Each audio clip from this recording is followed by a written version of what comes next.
Gundam Wing beat Dragon Ball Z on American television, and yet it never got a proper sequel. Within a week of its Toonami debut, it outperformed every anime on the block and introduced an entire generation of Americans to Mecha. Then, 28 years went by with nothing. No sequel series, no continuation, just silence from the company that owned it. It's not because the creators didn't want one, but because continuing Wing wouldn't sell enough new kits.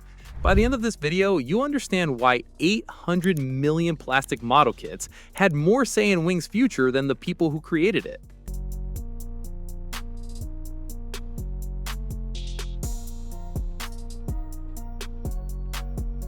地球から巣立った人類は宇宙コロニーでの生活に新たな希望を求めていた。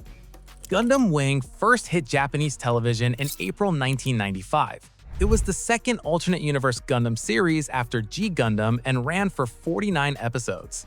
But Sumizawa was never satisfied with the ending. He felt the series wrapped too abruptly, and when the studio asked him to write a continuation, he delivered Endless Waltz, a 3-episode OVA that Bandai compiled into a theatrical film.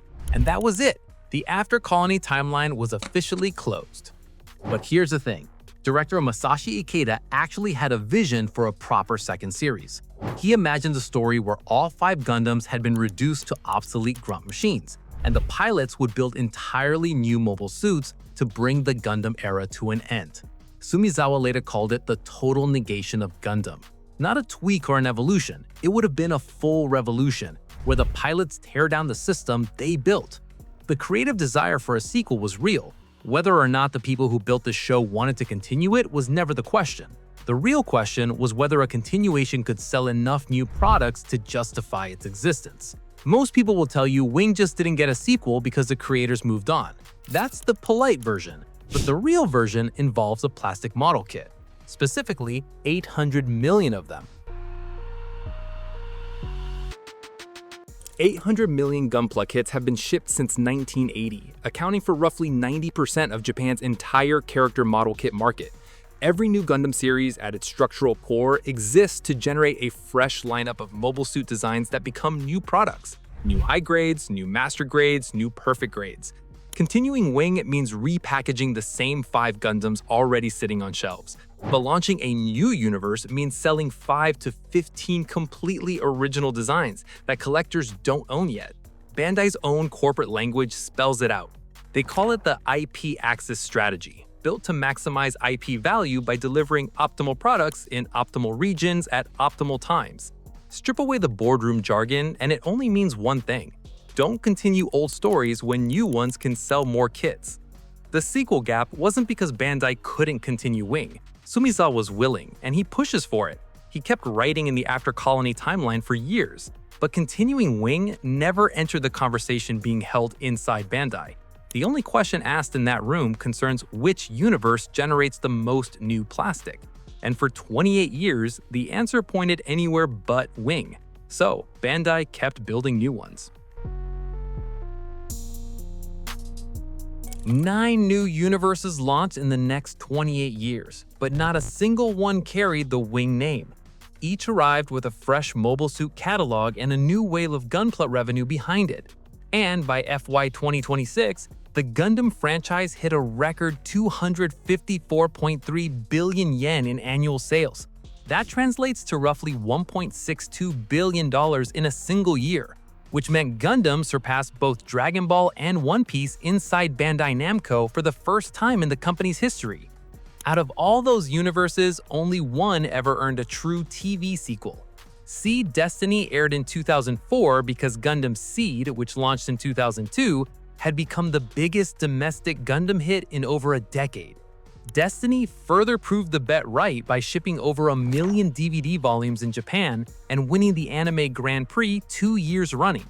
Then the follow-up film Seed Freedom landed 20 years later in January 2024 and grossed over 5 billion yen at the Japanese box office, making it the highest-earning Gundam film of all time. That's what it takes to get a sequel at Bandai. It's not how big you are in America or how many teenagers wore out their VHS tapes recording Toonami after school. It's all about the Japanese numbers. That's the only metric that mattered. And this is where it stings. because Wing's actual explosion happened 6,000 miles away. When the show debuted on Toonami in March 2000, it became the highest-rated program on the block within a week. And when Endless Waltz premiered that November, it became the second highest-rated broadcast in Cartoon Network's history at the time. That kind of cultural impact should have meant something. But none of it registered, because Toonami ratings didn't move Japanese model kit projections. Sure, American fans bought Wing kits, but the US sat as a secondary market in Bandai's accounting. The show that brought Gundam to the West turned out to be commercially invisible in the one boardroom that decided what got greenlit next. Think about what that means. The show that made mecha anime mainstream in the West had already been forgotten by the company that owned it, because it was already 3 new universes deep by the time those fans started asking for more. And when someone tried to force a sequel into existence anyway, it went worse than doing nothing. 何もかも奪っていった。両親も、リオのおもちゃも。そして 2010 brought Frozen Teardrop, a novel series Sumizawa launched in Gundam Ace magazine which aimed to be the real thing. Not a side story or manga spin-off, but a full multimedia effort designed to bring Wing back as an animated franchise. Hajime Katoki, the legendary mecha designer who created Wing Zero's iconic angel wings for Endless Waltz, designed new mobile suits for the anticipated animated adaptation, including a successor Gundam called Snow White. Those designs stayed hidden from the novels because an anime production loomed on the horizon, and the reveals were being saved for the screen. However, the anime never materialized. Not a single frame was ever produced. So the novels ran from 2010 to 2015, 13 volumes which are set decades after Endless Waltz in a new Mars Century timeline. The plot centered on Hero Yu, Wing's protagonist, revived from cryogenic sleep to assassinate an older Relina Peacecraft, the show's central political figure, who had risen as president of the Mars Federation.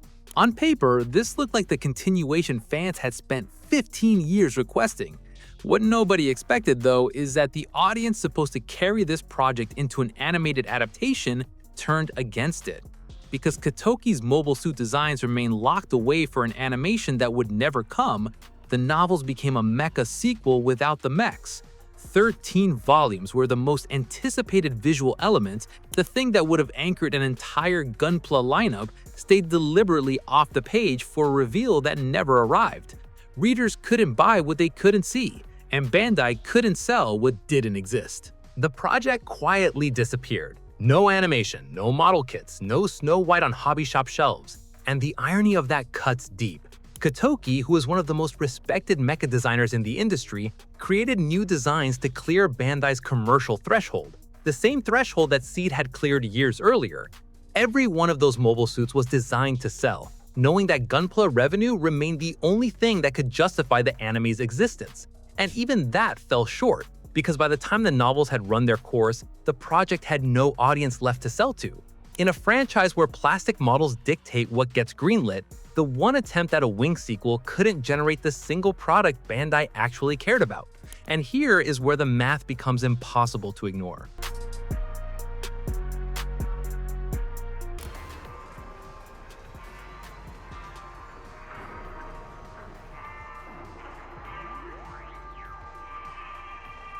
Between 1996 and 2025, Bandai found the production resources and the budget to launch 9 new alternate universe Gundam TV series.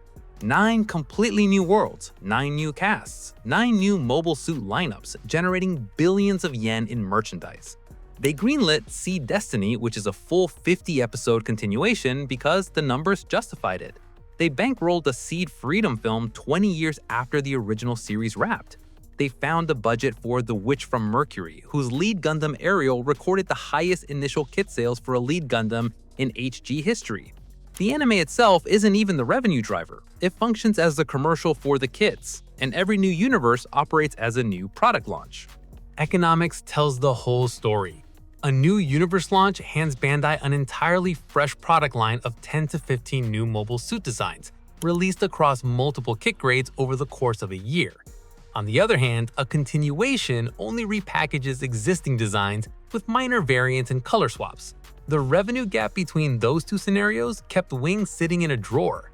Not because Wing couldn't sell kits, but because it could never outsell a brand new universe that hadn't been merchandised yet.